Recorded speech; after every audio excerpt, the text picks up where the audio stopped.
Natalie's impact can be felt across the school. She's a first grade teacher intentionally because that's where the kids are developing the ability to read, the number sense, the math, and it just moves on from there. I can talk to sixth graders that have had Natalie Wilkes as a teacher, and that their strength and their self-confidence in their reading and their math and just socially, it's because of having that foundation of Mrs. Wilkes as their teacher. Not only is Natalie an amazing classroom teacher, she is a spectacular leader in the entire district. First grade's a really magical place to be because you see so much growth over the course of these 9 months that you're sharing together. And I think that that's one of my main goals as a teacher, for them to leave my classroom feeling like they're confident problem solvers. She can help kids do things that they thought they could never do. In first grade, that was the first time I got 100% on a test.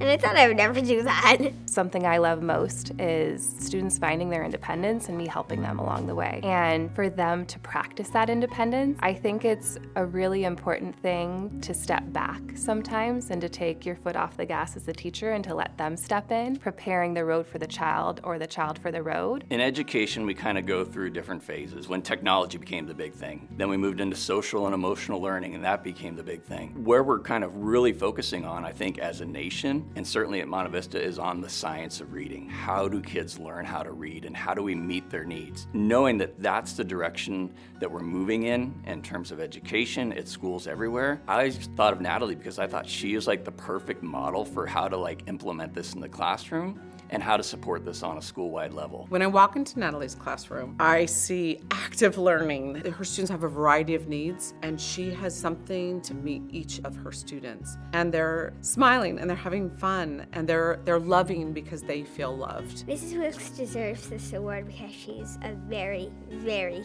very great teacher. Research is constantly coming out, and we get to look at it and learn from it and change what we're doing in the classroom, try out new things and support students in ways we haven't before. As a first grade teacher, we're really setting them up to be lifelong learners, and a lot of that is not just in the content that we're teaching, but also how we're approaching learning and how we're approaching mistakes or challenges. And I feel so fortunate to be part of that, to be with them as they're learning, and for this to be the beginning of their learning journey, because that's the start.